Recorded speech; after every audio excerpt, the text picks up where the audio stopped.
So this is completed. Next is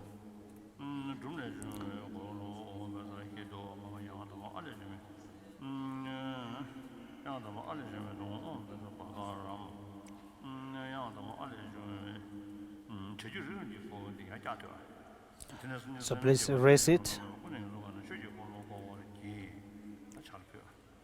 So I give it to everyone.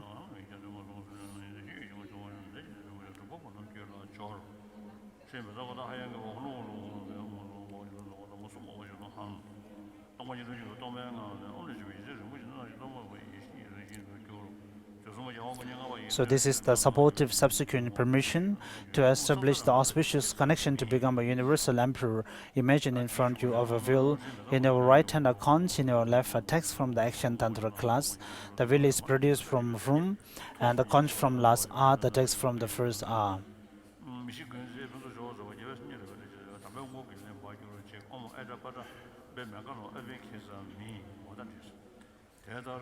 So this is completed.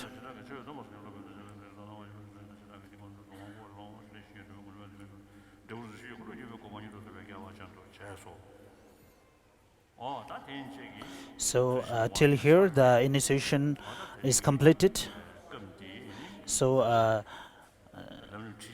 the Lam Rim teaching of the eight treatises, eight lineage of the Lam Rim teachings, starting with Lama Tsongkhapa's the great, middle, and the small Lam Rim teachings, and also the later ones are completed.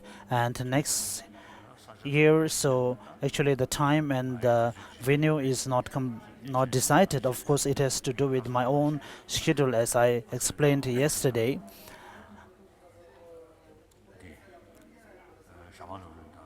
So next year we will be concentrating on Shama Lam Rim and the liberation from the palm of enlightenment. Except for these two, all others are completed. So the main important thing is all the attendees must really work hard to practice. We all have strived together for a long time, and so whatever we have strived and worked hard, we have to make benefit use of it. So that is the purpose. So from today onwards, we need to work at least that we have certain practice within our mental continuum and that it progress from the time to time. As I explained before, when we think about the merit fields and so on, so of course it is very good if one could generate all those merit fields and other manifestation and other visualizations. But even if one is not able to do that by just recitation of the 100 gods, the Gandalayama, and so on, so even with such a small recitation and prayer, so we can meditate further, and also thinking about the sufferings of the lower rebirths and thinking about the leisures and advantages of the human rebirth, and also thinking about this verse and the sentences. And initially, at the beginning, it will be nice if you recite a brief of the lineage prayer.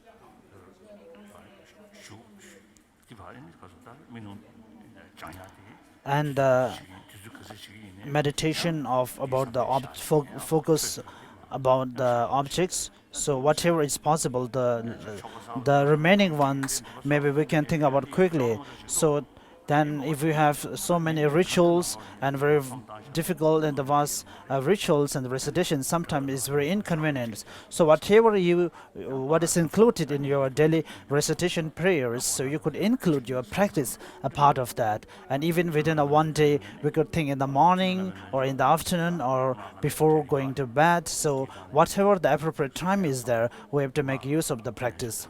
And also when we do the succession yoga, Guru Yoga, of course, we can think it from the Sutra part and also both from the Tantric part also. Sometimes we pay too importance to the ritual and the ritual becomes very long, and so when the ritual is completed, we feel tired. So this is not so important.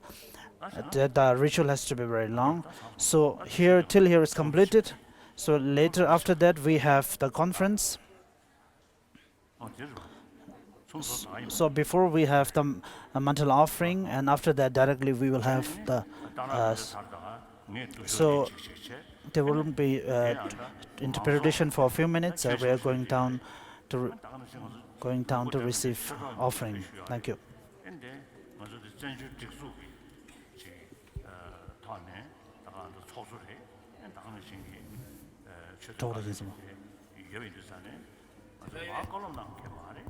아주 가르치기요.